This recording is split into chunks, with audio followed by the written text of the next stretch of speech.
નમસ્કાર વિદ્યાર્થી મિત્રો, આપણે ચાર મુખ્ય ગુણધર્મો બાષ્પ દબાણ,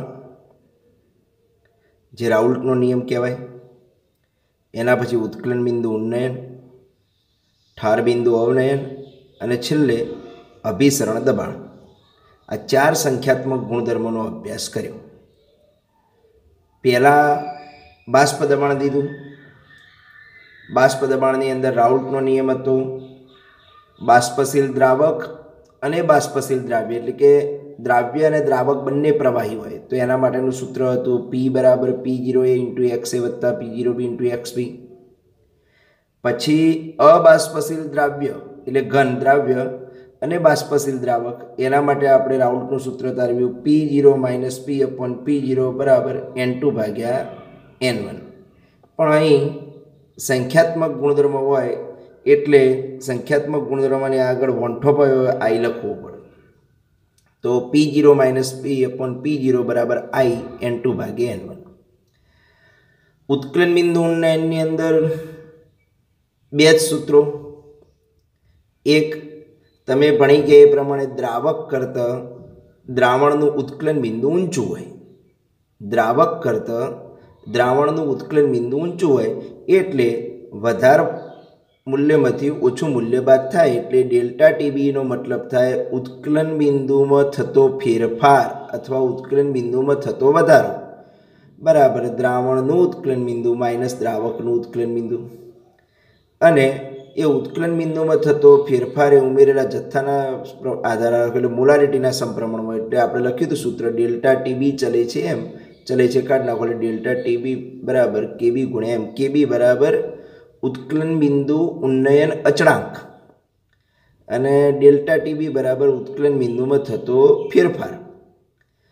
આઈ વોન્ટોપ હવે સંખ્યાત્મક ગુણધર્મો એટલે આઈ આવશે ચારે ચારમાં. અને મોલાલિટી, જો મોલાલિટીની આપણે કિંમત મૂકી દઈએ તો જેમ હતું એમ ડેલ્ટા ટીબી આઈ કેબી મોલાલિટી બરાબર દ્રાવ્યનું વજન ગ્રામમાં ભાગ્યા આણ્વીય દળ ગુણ્યા દ્રાવકનું વજન કિલોગ્રામમાં. એના પછી ડેલ્ટા ટીએફ, તમે જાણતા હતા એ પ્રમાણે દ્રાવકમાંથી જ્યારે દ્રાવણ બને ત્યારે દ્રાવણના ઠાર બિંદુમાં ઘટાડો થાય. તો અહીંયા દ્રાવક માઇનસ દ્રાવણ, જ્યારે અહીંયા દ્રાવણ માઇનસ દ્રાવક, આ બેમાં આટલો ડિફરન્ટ છે કારણ કે દ્રાવક કરતાં દ્રાવણનું ઠાર બિંદુ નીચું હોય. તો ડેલ્ટા ટીએફ બરાબર આઈ ગુણ્યા કેએફ ગુણ્યા એક આ મૂલ્ય એક આ. તો બે જ સૂત્રો દરેકમાં યાદ રાખવાના. આ તો નીચે બધું તારવ્યું હોય તો આના મોલાલિટીની કિંમત જ મૂકી છે. એટલે તમારે જ્યારે કોઈ પણ દાખલો ઉત્કલન બિંદુનો આવે તો તમારા મગજમાં એક આ સૂત્ર અને એક આ નીચેનું સૂત્ર, આવા બે સૂત્રો હોય. એ જ રીતે જ્યારે ઠાર બિંદુનો દાખલો આવે ત્યારે આ બે સૂત્રો જ હોય. ડેલ્ટા ટીએફ બરાબર આઈ ગુણ્યા કેએફ ગુણ્યા અહીંયા ડેલ્ટા ટીબી બરાબર આઈ ગુણ્યા કેબી ગુણ્યા. અને અભિસરણ દબાણનો દાખલો આવે તો પાઈ બરાબર CRT. સી એટલે સાંદ્રતા. ભાઈ કોઈ સાંદ્રતા બરાબર મોલ ભાગ્યા લીટર લખેલે, સી બરાબર N ભાગ્યા V લખે, વળી કોઈ મોલ બરાબર વજન ભાગ્યા આણ્વીય દળ લખે. પણ મૂળ ત્રણેય સૂત્રો એકના એક. જો તમને સીધી સાંદ્રતા આપે તો સી એટલે મોલારિટી હોય. સી એટલે મોલારિટી. કદાચ મોલ આપ્યા હોય ને કદ આપ્યું હોય તો આ સૂત્ર વાપરજો. કોઈ દિવસ વજન આપ્યું હોય તો આ સૂત્ર વાપરજો. પણ પાઈ એટલે અભિસરણ દબાણ. અને બાષ્પ દબાણ રકમમાં ઉલ્લેખ આવે તો આ બેમાંથી એક. એમાં પ્રવાહી હોય તો ઉપરવાળું, ઘન પ્રવાહી હોય તો નીચેવાળું. ઉત્કલન બિંદુ આવે તો ઉપરના બે સૂત્રોમાંથી જ ઉપયોગ કરવાનો. ઠાર બિંદુ આવે તો આ બે સૂત્રોનો ઉપયોગ કરવાનો. અભિસરણ દબાણ આવે તો એક આ સૂત્રનો ઉપયોગ કરવાનો. આમ ટૂંકમાં પહેલાં જે દાખલા હતા સાંદ્રતા, એના પછીના ભાગના દાખલામાં મૂળ કુલ પદ્ધતિઓ તમારા જે ગણવાય એ ચાર પદ્ધતિ થાય. ચાર શબ્દો ઉપરથી દાખલાની ઓળખ થાય. હવે આપણે એક એક પ્રકારનો દાખલો લઈએ. બરાબર, આ સૂત્રોનો આપણે જો જરૂર પડશે તે ઉપયોગ કરીશું.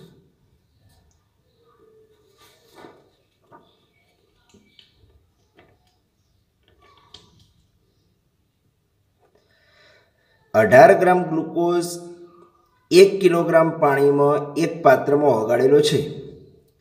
1.013 બાર દબાણે પાણી કયા તાપમાને ઉકળશે? કેબી બરાબર 0.52. હવે કેબી શબ્દ આવે એટલે તમારા મગજમાં એક ખબર પડી જોઈએ કે આ કેબી ઉત્કલન બિંદુ ઉન્નયન અચળાંક, એટલે અહીંયા એક નક્કી થઈ ગયું કે સૂત્ર કયું આવશે? ઉત્કલન બિંદુનું આવશે. બીજો અહીં એક શબ્દ આપ્યો છે કયા તાપમાને ઉકળશે, ઉકળશે હોય તો પણ ઉત્કલન બિંદુ હોય. એટલે હવે તમારું ધ્યાન 4 સૂત્રમાંથી ફક્ત આપણા 2 સૂત્રો ઉપર કેન્દ્રિત થઈ જાય. ઉત્કલન બિંદુના કયા 2 સૂત્રો? તો આ 2 સૂત્રો, ડેલ્ટા ટીબી બરાબર દ્રાવણનું ઉત્કલન બિંદુ માઇનસ દ્રાવકનું ઉત્કલન બિંદુ. અને બીજું કયું? ડેલ્ટા ટીબી બરાબર આઈ ગુણ્યા કેબી ગુણ્યા એમ. જો એમની પછી કિંમત મૂકવાની જેવી જરૂરિયાત. ઘણી વખત મોલાલિટી તૈયાર આપ્યું હોય તો પછી આગળ લખવાની જરૂર નથી. મોલાલિટીને આપ્યું અને વજન આપ્યું હોય તો પછી આખું લખવું પડે. એટલે આપણા સૂત્રો આ 2 થઈ ગયા. આ 2 સૂત્રો પહેલાં લખી દેવાના. બરાબર, બહુ સિમ્પલ જ પ્રકારના દાખલા છે. તો આપણે બંને સૂત્રો લખીએ. એક, ડેલ્ટા ટીબી બરાબર આઈ ગુણ્યા કેબી ગુણ્યા એમ. અને બીજું સૂત્ર ડેલ્ટા ટીબી બરાબર દ્રાવણનું ઉત્કલન બિંદુ માઇનસ દ્રાવકનું ઉત્કલન બિંદુ. હવે એક નક્કી થઈ ગયું કે આ 2 સિવાય આ દાખલામાં કશું હોઈ ના શકે. ઉત્કલન બિંદુ આવેલા 2 સૂત્રો મૂકી દેવાના. બંનેમાંથી એક લાગુ પડતો હોય અથવા બંને લાગુ પડતા હોય તો જે જોઈએ. હવે તમને પૂછ્યું છે કે 18 ગ્રામ ગ્લુકોઝ 1 કિલોગ્રામ પાણીમાં ઓગાળવામાં આવે. પાણીમાં ગ્લુકોઝ ઓગાળીએ એટલે શું બની જાય? દ્રાવણ. પાણી એ દ્રાવક થયું, ગ્લુકોઝ એ દ્રાવ્ય થયું અને બંને ભેગા થાય તો દ્રાવણ બને. અને એવું જે દ્રાવણ કયા તાપમાને ઉકળશે? પ્યોર પાણી નથી પૂછ્યું. પાણી તો ઉકળવાનું તાપમાન કયું? પાણીનું તો 373. એમાં કંઈ દાખલો જ ગણવાની જરૂર નથી. પણ પાણીમાં ગ્લુકોઝ ઓગાળતા વખતે કયા તાપમાને ઓગાળશે એટલે તમારે ગણવાનું શું આવ્યું અંદર? તો પાણીમાં ગ્લુકોઝ ઓગાળતા એટલે કે દ્રાવણનું ઉત્કલન બિંદુ તમારે ગણવાનું છે. એ નક્કી થઈ ગયું. હવે એ ગણવા માટે કોની જરૂર પડે? તો તમારે જરૂર પડે એક તો ડેલ્ટા ટીબી. ડેલ્ટા ટીબી એટલે ઉત્કલન બિંદુનો ફેરફાર. અને બીજું દ્રાવકનું ઉત્કલન બિંદુ. દ્રાવક કોણ છે આપણું? પાણી. પાણીનું ઉત્કલન બિંદુ તો આપણને બધાને ખબર છે કયું? તો પાણી તો 300 ને પાણી ક્યારે ઉકળે? 100 અંશે. 100 અંશ એટલે કેટલા કેલ્વિન થયું? 373. ઘણા લોકો સ્પષ્ટ લખે 373.15. પણ એવું ડિજિટલમાં જવાની જરૂર નથી. ફક્ત 373 જ લખીશું. પાણી 100 અંશ ઉકળે અને 100 અંશ એટલે 100 અંશ વત્તા 273 એટલે 373 કેલ્વિન. એ તો આપણને ખબર જ છે. એટલે પાણીનું ઉત્કલન બિંદુ ખબર છે. શોધવાનું શું છે? દ્રાવણનું ઉત્કલન બિંદુ શોધવાનું. અને ડેલ્ટા ટીબી આપણા જોડે નથી.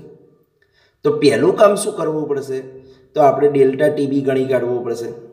હવે ડેલ્ટા ટીબી બરાબર તમે સૂત્ર જાણો છો એ પ્રમાણે આઈ ગુણ્યા કેબી ગુણ્યા એમ. આપણા જોડે આઈ એટલે ગ્લુકોઝ. ગ્લુકોઝનો આઈ એક જ હોય. કેમ કે ગ્લુકોઝનું સૂત્ર કયું? C6H12O6. આનું કોઈ વિયોજન ન થાય, મતલબ કે છૂટો ન પડે. જેમ કે NaCl હોય તો NaClમાં Na+, Cl- Cl I 2 થાય. બરાબર. પણ ગ્લુકોઝમાં તો એનું વિયોજન ન થતું હોવાથી, મતલબ કે એનું સુયોજન કે વિયોજન ન થાય એટલે એનો આઈ કેટલો રહેશે? 1 જ. બરાબર. તો ગ્લુકોઝ માટે આઈ 1. કેબી કેટલો? તો 0.052. તો આપણે પહેલાં થોડું લખીએ આઈ કેબી. હવે મોલાલિટી તૈયાર તો આપી નથી, પણ મોલાલિટીનું સૂત્ર તમે જાણો છો બધા. દ્રાવ્યનું વજન ગ્રામમાં ભાગ્યા આણવીય દળ ગુણ્યા દ્રાવકનું વજન કિલોગ્રામમાં. અમે કોની જગ્યાએ લખ્યું? મોલાલિટીની જગ્યાએ. કારણ કે મોલાલિટીનું સૂત્ર આવું થાય. હવે આપણે એક કિંમત મૂકીએ. આઈ તમને એક એટલા માટે ગ્લુકોઝના ભાગ ન પડે એટલે સુયોજન કે વિયોજન ન થાય. MgCl2 હોય તો એનો આઈ 3 થાય, કેમ કે Mg+2 Cl-. બરાબર. કેબીની કિંમત આપી દીધી છે 0.52. દ્રાવ્યનું વજન એટલે દ્રાવ્ય અહીંયા કોણ? ગ્લુકોઝ. તો ગ્લુકોઝનું વજન તમને આપી દીધું છે 18 ભાગ્યા આણવીય દળ. આણવીય દળ હંમેશા દ્રાવ્યનું જ હોય એટલે કેટલું થશે? ગ્લુકોઝનું આણવીય દળ 180 થાય. કારણ કે 12 છંગ 72 વત્તા 12 વત્તા ઓક્સિજનનું 16 છંગ 96 વત્તા 12 વત્તા 72 એટલે 180. અને દ્રાવકનું વજન કિલોગ્રામમાં. દ્રાવક કોણ છે આપણું? પાણી. પાણીનું વજન કિલોગ્રામમાં 1 એટલે અહીંયા તમને ડેલ્ટા ટીબીની કિંમત મળી જાય. હવે ડેલ્ટા ટીબીની આ બધું ગણતરી કરતા કિંમત 0.052 કેલ્વિન જેટલી થાય. આ શું મળ્યું આપણને? Delta TB. હવે એ ડેલ્ટા ટીબીની કિંમત આપણે અહીંયા મૂકી દઈએ. કારણ કે આપણે શોધવાનું તો શું? પાણી કયા તાપમાને ઉકળશે? એટલે પાણી તો 273 ઉકળે, પણ પાણીમાં ગ્લુકોઝ નાખતા કયા તાપમાને ઉકળશે? ખરેખર દ્રાવણનું ઉત્કલન બિંદુ પૂછ્યું છે. તો દ્રાવક હતો પાણી હતો એનું ઉત્કલન બિંદુ તો હતું જ, શોધવાનું હતું. દ્રાવણનું ડેલ્ટા ટીબીની કિંમત આપણને મળી ગઈ, કેટલી? 0.052 એ કિંમત મળી ગઈ. તો આપણે દ્રાવણના ઉત્કલન બિંદુને સૂત્રનો કરતા બનાવીએ તો દ્રાવણનું ઉત્કલન બિંદુ બરાબર 373 આ બાજુ આવે એટલે પ્લસ થાય તો 373.052 થાય. હા, આમાં એક વસ્તુ છે કે કોઈ અહીંયા ભાઈ ડિજિટલમાં લે 373.15 તો એ ઉમેરવાનું. ઘણા લોકો ચોપડીમાં 373.16 આપ્યું, પણ આપણે આપણો ડિજિટલમાં નથી લેતા, આપણે 373 જ લઈએ, કારણ કે પાણી 100 એ ઉકળે એટલે 100 + 273 બરાબર 373. ઘણા લોકો 273.16 લે છે, બરાબર. ઓકે, તો આ એક દાખલો થયો. આ કયા પદ્ધતિનો દાખલો થયો? ઉત્કલન બિંદુ. નહીં, તમારા દાખલા 4માંથી જ એક પ્રકારનો હશે. આ 4 સૂત્રો તમને જે મેં કીધા, ઉત્કલન બિંદુ, બાષ્પ દબાણ, ઠાર બિંદુ અને અભિસરણ દબાણ, આ 4 સિવાય આપણું સૂત્ર નહીં હોય, એ નક્કી છે. એના પછીના દાખલાની વાત કરીએ.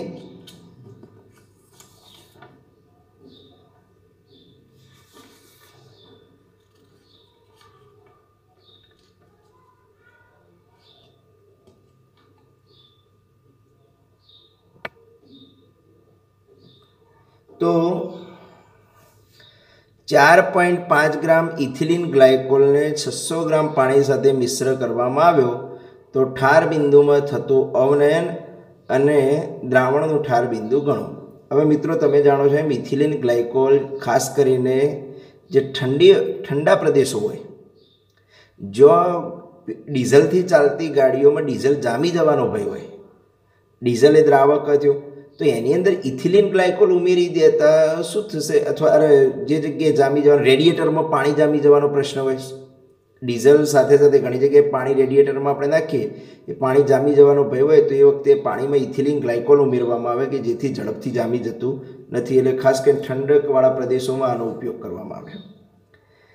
હવે આપણે મૂળ દાખલા ઉપર આવીએ તો તમને 2 વસ્તુ પૂછી છે. ઠાર બિંદુમાં થતું અવનયન, અવનયનનો ગુજરાતી મતલબ થાય ઘટાડો. ઘટાડો કે વધારો શબ્દ આવે એટલે ડેલ્ટા આવે, એક મગજમાં ગોઠવી દેવાય. તો ઠાર બિંદુમાં થતો ઘટાડો શોધવાનો છે, એટલે ઠાર બિંદુમાં થતો ઘટાડો એનો મતલબ તમારે શોધવાનો છે ડેલ્ટા ટીએફ. ઘટાડો, વધારો, આવા શબ્દ આવે, ફેરફાર, તો સમજી લો ડેલ્ટા આવે ના આવે. હવે ઠાર બિંદુના 2 સૂત્રો આપણા જોડે છે. કયા 2 સૂત્રો? તો ઠાર બિંદુમાં ડેલ્ટા ટીએફ બરાબર દ્રાવકનું ઠાર બિંદુ માઇનસ દ્રાવણનું ઠાર બિંદુ, અને ડેલ્ટા ટીએફ બરાબર I × KF × એમને એમની પછી કિંમત મૂકી દીધી છે. એ મૂળ આ 2 સૂત્રો આપણા જોડે છે. હવે આ બંને સૂત્રો આપણે લખીએ અને પછી એનો ઉપયોગ કરીએ. તો ચલો, પહેલું તમને પૂછ્યું છે ઠાર બિંદુમાં થતું અવનયન, એટલે ઠાર બિંદુમાં થતું ઘટાડો એટલે કયો? Delta TF. તો આપણે એ ગણીએ. તો ડેલ્ટા આપણે એ નંબરનું ગણીએ છીએ. ડેલ્ટા ટીએફ બરાબર I × KF × M, અને એમની જ હું સીધી જ કિંમત મૂકી દઉં. દ્રાવ્યનું વજન ગ્રામમાં ભાગ્યા આણવીય દળ ગુણ્યા દ્રાવકનું વજન કિલોગ્રામમાં. આવું તમારે આખું ન લખવું હોય, હું તો તમને યાદ રહે એટલા માટે લખું. બાકી દ્રાવ્યના વજનની જગ્યાએ W ગ્રામ, આણવીય દળ એટલે કેપિટલ M, અને દ્રાવકનું વજન કિલોગ્રામમાં. હવે ઠાર બિંદુમાં થતું અવનયન એટલે ઠાર બિંદુમાં થતો ઘટાડો, ઘટાડો એટલે ફેરફાર. તો ડેલ્ટા ટીએફ ગણવો છે. કયો પદાર્થ આપ્યો આપણને? Ethylene glycol. ઇથિલિન ગ્લાયકોલનું સૂત્ર આવું થાય CH2OH, અને ઇથેન 1,2 ડાયોલ પણ કહેવાય. તો ઇથિલિન ગ્લાયકોલ જે રહ્યો એના માટે આપણે વાત કરીએ, બરાબર, તો આમાં I લખવું પડે. તો આનું કંઈ સુયોજન વિયોજન થાય નહીં, એટલે આના ભાગ ન પડે એટલે એનો I કેટલો હોય? 1. હજી કોઈને કન્ફ્યુઝન રહેતું હોય તો NaClને પાણીમાં ઓગાળીએ તો Na+Cl- ઉત્પન્ન થાય, તો એનો I 2 કહેવાય. KClને પાણીમાં ઓગાળીએ તો K+Cl- મળે, એટલે એનો I 2 કહેવાય. પણ આ પદાર્થના એવા કોઈ આયનો છૂટા ન પડવાથી મતલબ એનો I કેટલો થશે? 1. હવે KF પાણી માટે ઘણી વખત રકમમાં ન પણ આપ્યો હોય, તો પાણી માટે KFની કિંમત કેટલી હોય? 1.86. એ ફિક્સ જ છે, બરાબર. દ્રાવ્યનું વજન અહીંયા તમને કેટલું આપી દીધું છે? 45 ગ્રામ દ્રાવ્યનું વજન, આપણને અહીંયા 45 આપ્યું છે, 45 ગ્રામ ઇથિલિન ગ્લાયકોલ, તો દ્રાવ્યનું વજન 45 ભાગ્યા આણવીય દળ. હવે કોનું આણવીય દળ? તો ઇથિલિન ગ્લાયકોલનું. તો કાર્બનનો 12, હાઇડ્રોજનનો 2 એટલે 12 ને 2 14, 14 ને 14 આ બાજુ, 14 ને 14 28 અને ઓક્સિજનનું 16 દુ 32 વત્તા હાઇડ્રોજનનો 2 એટલે ટોટલ આણવીય દળ 62 થાય. હંમેશા આણવીય દળ દ્રાવ્યનું જ આવે અને કેએફ આવે એ અચળાંક છે. અચળાંક એ કોન્સ્ટન્ટ હોય એટલે પાણી માટે આવશે. અને દ્રાવકનું વજન કિલોગ્રામમાં. અહીં આપણો દ્રાવક પાણી છે, પાણી કેટલો આપે? 600 ગ્રામ. હવે અહીંયા તો આપણે કિલોગ્રામ જોઈએ એટલે 600 ગ્રામના કિલોગ્રામ થશે 0.6. ઘણા લોકો ગ્રામ રાખતા હોય તો પછી ઉપર 1000 વડે ગુણવા પડે, તો એ કંઈ વાંધો નહીં. બરાબર. અહીં ડેલ્ટા ટીએફની કિંમત તમારી સાદું રૂપ આપતા 2.2 થાય એટલે ઠાર બિંદુમાં થતો ઘટાડો 2.2 કેલ્વિન થયો. હવે બીજો એક પ્રશ્ન પૂછ્યો, દ્રાવણનું ઠાર બિંદુ ગણો. તો દ્રાવણનું ઠાર બિંદુ ગણવું હોય તો આપણા જોડે ડેલ્ટા ટીએફ આવી ગયો. દ્રાવણનું ઠાર બિંદુ સૂત્રનો કરતા બનાવો અને દ્રાવક એટલે પાણી કેટલાય ઠરી જાય તો 0 અંશે એટલે 273 કેલ્વિન. તો દ્રાવકનું ઠાર બિંદુ 273 ડેલ્ટા ટીએફ મળી ગયો અને દ્રાવણનું ઠાર બિંદુ શોધી શકાય. તો આપણે અહીંયા લખીએ એના પછી બાજુમાં કે ભાઈ દ્રાવણનું ઠાર બિંદુ શોધવું છે તો ડેલ્ટા ટીએફ બરાબર દ્રાવકનું ઠાર બિંદુ માઇનસ દ્રાવણનું ઠાર બિંદુ. આ ખાસ પરીક્ષામાં યાદ રાખવાનું કે દ્રાવક કરતાં દ્રાવણનું ઠાર બિંદુ ઓછું એટલે દ્રાવકમાંથી દ્રાવણ બાદ થાય. જ્યારે ઉત્કલન બિંદુમાં દ્રાવક કરતાં દ્રાવણનું ઊંચું એટલે દ્રાવણ માઇનસ દ્રાવક થાય. આ ભૂલ ન થવી જોઈએ. તો ડેલ્ટા ટીએફની કિંમત આપણને કેટલી આપી હતી? 2.2. દ્રાવક કોણ? તો દ્રાવક શામાં ઓગાળ્યો? પાણીમાં. પાણી કેટલાય ઠરી જાય તો 0 અંશે એટલે કેટલા કેલ્વિન થયું? તો તમે જાણો છો એ પ્રમાણે 273. ઘણા લોકો 273.15 લખે અથવા 16 લખે તો એ કોઈ ચિંતા નહીં, કારણ કે આપણે કેલ્વિનમાં જ્યારે કન્વર્ટ કરીએ ત્યારે ડિજિટલમાં લઈ જઈએ તો 273.15 કે 16 લઈએ અને એપ્રોક્સિમેટ લઈએ તો 273 લઈએ, એટલે કોઈ ચિંતા નહીં. અહીંયા 273.15 લખો તો પણ. માઇનસ દ્રાવણનું ઠાર બિંદુ તો ગણવાનું છે તો એને સૂત્રનો કરતા બનાવીએ. તો દ્રાવણનું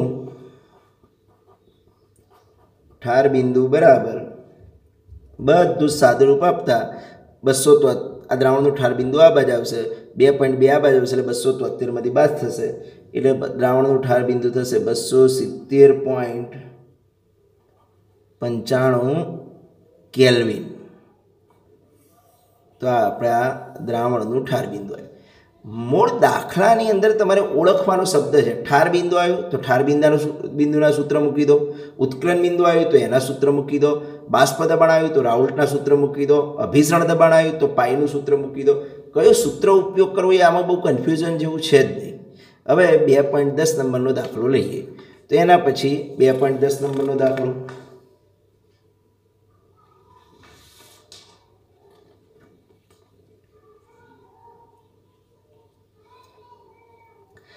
એક ગ્રામ અવિદ્યુત વિભાજ્ય દ્રાવ્ય 50 ગ્રામ બેન્ઝીનમાં ઓગાળેલો છે. બેન્ઝીનના ઠાર બિંદુમાં 0.40 કેલ્વિનનો ઘટાડો દર્શાવે છે. હવે તરત અહીંયા શબ્દથી ખબર પડવી જોઈએ કે અવિદ્યુત વિભાજ્ય દ્રાવ્ય છે 1 ગ્રામ એટલે દ્રાવ્યનું વજન 1 ગ્રામ. 50 ગ્રામ બેન્ઝીન આપણો દ્રાવક થયો, વધારે હોય દ્રાવક કહેવાય. એટલે બેન્ઝીનનું વજન પણ મળી ગયું, દ્રાવ્યનું વજન મળી ગયું, દ્રાવકનું વજન મળી ગયું. બેન્ઝીનના ઠાર બિંદુમાં 0.40 કેલ્વિનનો ઘટાડો થાય. ઘટાડો કે વધારો? તો ઘટાડો થવો એટલે ફેરફાર થવો. ફેરફાર એટલે ડેલ્ટા ટીએફ. કે મને એ ખબર નથી પડતી કે ડેલ્ટા ટીએફ ક્યારે કહેવાય ને કેએફ ક્યારે કહેવાય. અચળાંક શબ્દ આવે તો જ કેએફ હોય, ઘટાડો કે વધારો આવે એટલે ડેલ્ટા ટીએફ હોય, વધારો હોય તો ડેલ્ટા બરાબર ડેલ્ટા ટીબી કહેવાય. કેએફ આપી દીધો છે તો દ્રાવ્યનું મોલર દળ ગણો. હવે આવા દાખલા બહુ સિમ્પલ થઈ જાય એટલા માટે કે ઠાર બિંદુ શબ્દ તો આવી ગયો. તો ઠાર બિંદુનું આપણું સૂત્ર છે. હવે જો અહીંયા દ્રાવણનું ઠાર બિંદુ કે દ્રાવક એવું કંઈ તો આપણને પૂછ્યું નથી એટલે ડેલ્ટા ટીએફ આપણને આપી દીધો છે અને આણવીય દળ પૂછ્યું તો આ સૂત્ર આ ડેલ્ટા એમની કિંમત મૂકો એટલે અહીંયા આણવીય દળને સૂત્રનો કરતા બનાવવો પડે. આણવીય દળને તો આણવીય દળને તમારે સૂત્રનો કરતા બનાવી દેવાનો. બરાબર. તો આ સૂત્ર આપણે મૂકી દઈએ. મેં શબ્દ અહીંયા ઠાર બિંદુના લીધે મને ખબર પડે કે આવું સૂત્ર મૂકીશું. તો ડેલ્ટા ટીએફ બરાબર આઈ ગુણ્યા કેએફ ગુણ્યા એમ. એમ એટલે મોલાલિટી. મોલાલિટી બરાબર દ્રાવ્યનું વજન ગ્રામમાં ભાગ્યા આણ્વીય દળ ગુણ્યા દ્રાવકનું વજન કિલોગ્રામ. બરાબર. હવે ડેલ્ટા ટીએફ તમને આપી દીધો છે. કેટલો આપ્યો? બેન્ઝીનના ઠાર બિંદુમાં 0.40 કેલ્વિનનો ઘટાડો થાય તો ડેલ્ટા ટીએફની કિંમત એટલે ઘટાડો 0.40. આઈ એટલા માટે આઈ ફરજિયાત મૂકી દેવાનો, નહીં તો ઘણી વખત આ તો પદાર્થો બરાબર છે કે કોઈ એવા અવિદ્યુત વિભાજ્ય આપે એટલે વિભાજન થતું નથી. વિભાજન ન થતું એટલે આઈ એક જ થાય. પણ મીઠું કેવું આપે તો તમારે ભૂલથી પણ અહીંયા આઈ એક લખો તો દાખલો ખોટો થશે, તો તમારે એ વખતે આઈ 2 લખવાનું. પણ હા, એ પ્રબળ હોવો જોઈએ, એ શરત એની. કેએફ કેટલો હોય? 5.12 આપી દીધો છે અચળાંક. ઘણી વખત અહીંયા કેએફ એવું સીધું ના લખ્યું, એમ લખ્યું ઠાર બિંદુ અવનયન અચળાંક, એવું ગુજરાતીમાં શબ્દ લખ્યો હોય. હા, તો ઠાર બિંદુ એટલે ફ્યુઝન, અચળાંક એટલે કે 5.12. દ્રાવ્યનું વજન, તો દ્રાવ્યનું વજન કેટલું આપણને આપ્યું છે અહીંયા? 1 ભાગ્યા આણ્વીય દળ. આપણે શું કરવાનું છે? મોલર દળ એટલે આણ્વીય દળ, એને શોધવાનું છે, એમ શોધવાનું. અને દ્રાવકનું વજન કિલોગ્રામમાં. આણ્વીય દળને મોલેક્યુલર વેઇટ કહીશું. દ્રાવકનું વજન કિલોગ્રામ એટલે 50 ગ્રામ એટલે 0.050. એમને ઉપર લઈ જાઉં અને આ 0.40ને નીચે આવું તો આની ગણતરી કરતાં તમને મૂલ્ય 256 ગ્રામ પ્રતિ મોલ જેટલું મળે. તો આ આણ્વીય દળ શોધી શકાય. જેવો પ્રશ્ન એ પ્રકારનું શોધી શકાય. ડેલ્ટા ટીએફ પૂછ્યો હોય, ઠાર બિંદુમાં ઘટાડો, તો ડેલ્ટા ટીએફ શોધવાનું. દ્રાવકનું વજન પૂછ્યું હોય, દ્રાવ્યનું વજન પણ પૂછી શકે, આણ્વીય દળ પણ પૂછી શકે, દ્રાવણનું ઉત્કલન બિંદુ પૂછે, દ્રાવણનું ઠાર બિંદુ પૂછે. જે રકમમાં જરૂર હોય, બાકીની કિંમતો આપી હોય, એક શોધવાનું હોય. એના પછી દાખલા નંબર 2.11.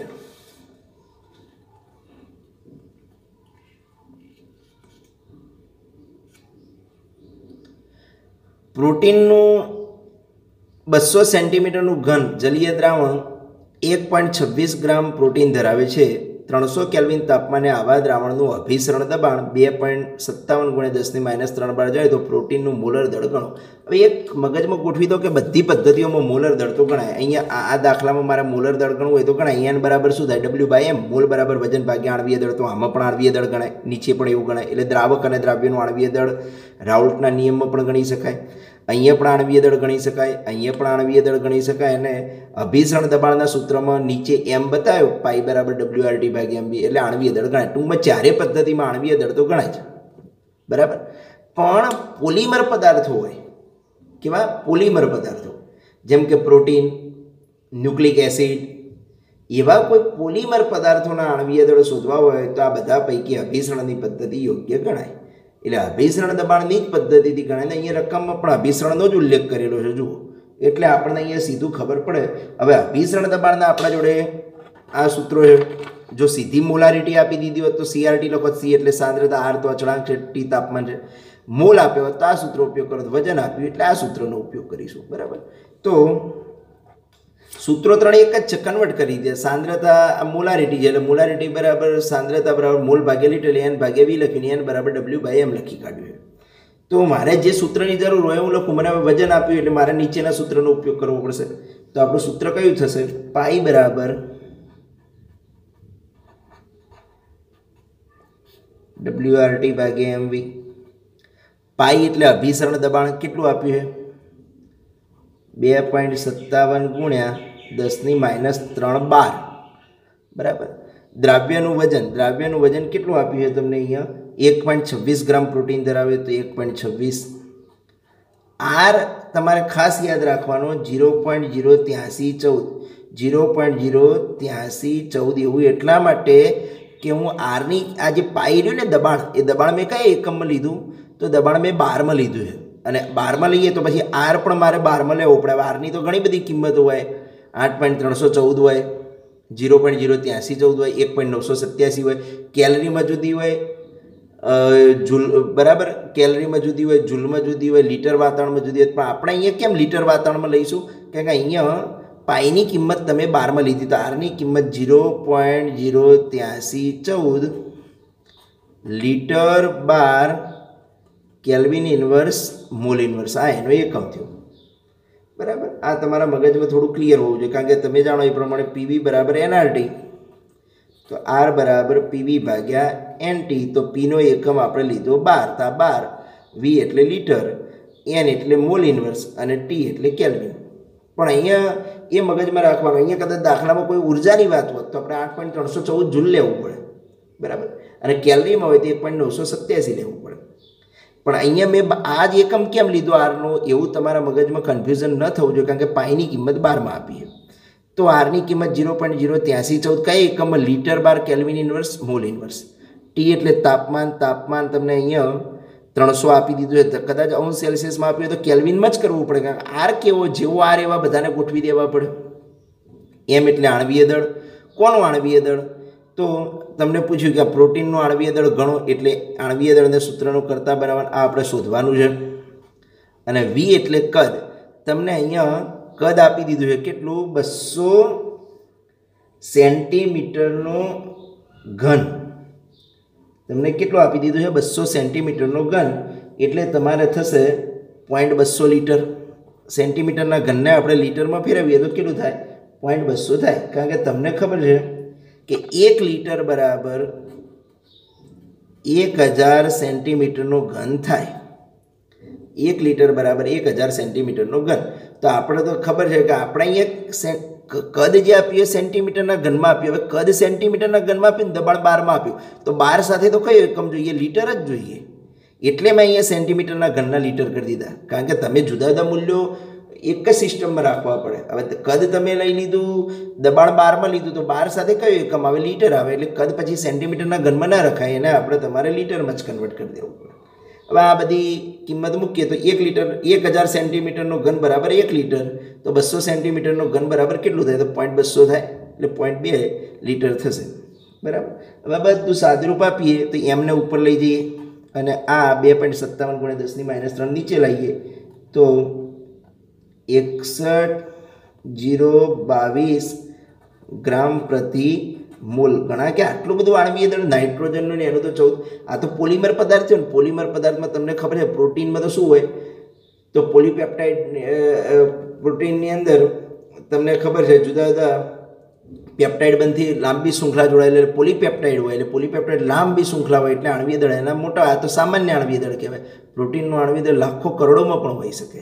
તો આ પ્રોટીનનું આણવીય દળ થયું. એના પછી દાખલાની વાત કરીએ.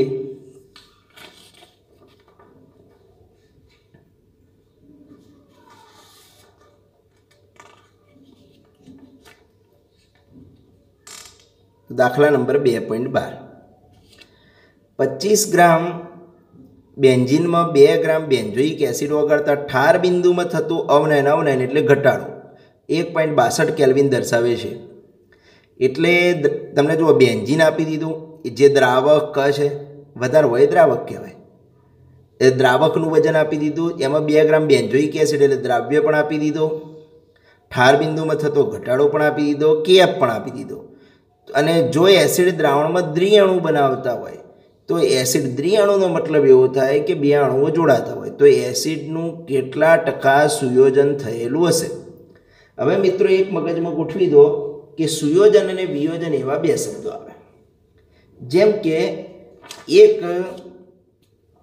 પાત્ર હોય, આ એક પાત્ર છે, અને હું એમાં એક્સ પદાર્થ નાખું અને બીજો વાય પદાર્થ નાખું, અને એક્સ ને વાય જોડાઈ જતા હોય તો એનું સુયોજન થયું કહેવાય. પણ ધારો કે હું એક પાત્રનું એમાં મીઠું નાખું, અહીંયા પાણી લીધું ને એમાં હું મીઠું નાખું, તો મીઠું એમાં જઈને Na+ ને Cl- બની આ છૂટા પડ્યા તો વિયોજન થયું કહેવાય. જોડાવું એટલે સુયોજન, છૂટા પડવું એટલે વિયોજન. સુયોજનનું સૂત્ર તમે જાણો છો. તો સુયોજન થાય ત્યારે એના માટે એને સુયોજનને x સંજ્ઞા વડે દર્શાવાય, વિયોજનને આલ્ફા સંજ્ઞા વડે દર્શાવાય. તો સુયોજન x બરાબર તમારે આવું લખવું હોય તો લખી શકાય 1 - i n/n - 1. આ એનું સૂત્ર થાય. અને વિયોજન આલ્ફા બરાબર i-1/n-1. હવે અહીંયા એક મગજમાં ગોઠવો કે અહીંયા 1 - i અને અહીંયા i-1. વિયોજન થાય ને અણુઓ વધે, એકમાંથી બે થાય એટલે i વધી જાય. વિયોજનમાં શું થશે? i એક કરતાં વધી જાય. એનું કારણ છે કે એકમાંથી બે થાય. ધારો કે Mgcl2નું વિયોજન થાય તો Mg+2Cl- એટલે 3 આયનો ઉત્પન્ન થયા. પણ ઘણી વખત બે પદાર્થો ભેગા થઈને એક બની જાય તો એ શું થયું કહેવાય? એનું સુયોજન થયું કહેવાય. તો આવું સુયોજન થાય તો i એક કરતાં ઓછો થઈ જાય વોન્ટ ઓફ અવયવ, અને વિયોજન થાય તો i એક કરતાં હંમેશા વધારે થાય. બરાબર? આ થોડું મગજમાં રાખવું. પણ આ સુયોજન અને આ શું દર્શાવશે? વિયોજન. અહીંયા 1 - i, અહીંયા i-, n એટલે તો છૂટા પડતા કે જોડાતા અણુઓની સંખ્યા. ધારો કે NaCl હોય તો n કેટલું કહેવાય? 2. અને અહીંયા આપણે દાખલામાં લખેલું છે જુઓ કે ભાઈ દ્વિઅણુ બનાવતો હોય એટલે દ્વિઅણુ બનાવતો હોય તો n બરાબર કેટલું લેવાનું? 2. હવે તમને જે પ્રશ્ન ઉપર આવ્યું કે સુયોજન થયેલું હશે, હવે સુયોજન કેટલા ટકા થયું હશે? તો સુયોજન એટલે શું? x. તો xનું સૂત્ર કયું? 1 - i n/n-1. આ એનું સૂત્ર થાય. બરાબર? આ સુયોજનનું સૂત્ર. અને વિયોજનનું આલ્ફા બરાબર i-1/n-1. આવું કોઈ રકમમાં લખેલું આવે સુયોજન કે વિયોજન તો આ બે સૂત્રોને યાદ કરવાના. હવે પ્રશ્ન એ થાય કે x ગણીએ એટલે સુયોજન ગણી જાય, પણ એના માટે કોની કિંમત જરૂર પડે? n. હવે n તો મળી જાય. n કેટલા? બે અણુ ભેગા થાય. કયા બે અણુ? બેન્ઝીન અને બેન્ઝોઇક એસિડ બે ભેગા થશે એટલે n બરાબર 2 લઈશું. પણ i કેટલો? તો i આપણા જોડે નથી. તો પહેલું કામ શું કરવું પડશે? i શોધવું પડશે. હવે i શોધવો હોય તો i પહેલાં તો રકમમાં જોવું પડે કે કઈ બાબતને મહત્ત્વ આપ્યું. ઠાર બિંદુ અવનયન શબ્દને મહત્ત્વ આપ્યું. તો ઠાર બિંદુ અવનયનનું સૂત્ર તો તમને ખબર છે, ડેલ્ટા TF બરાબર i ગુણ્યા kF ગુણ્યા m. બરાબર? અને એમની કિંમત મૂકીએ તો i ગુણ્યા kF ગુણ્યા m એટલે દ્રાવ્યનું વજન ગ્રામમાં ભાગ્યા આણ્વીય દળ ગુણ્યા દ્રાવકનું વજન કિલોગ્રામમાં.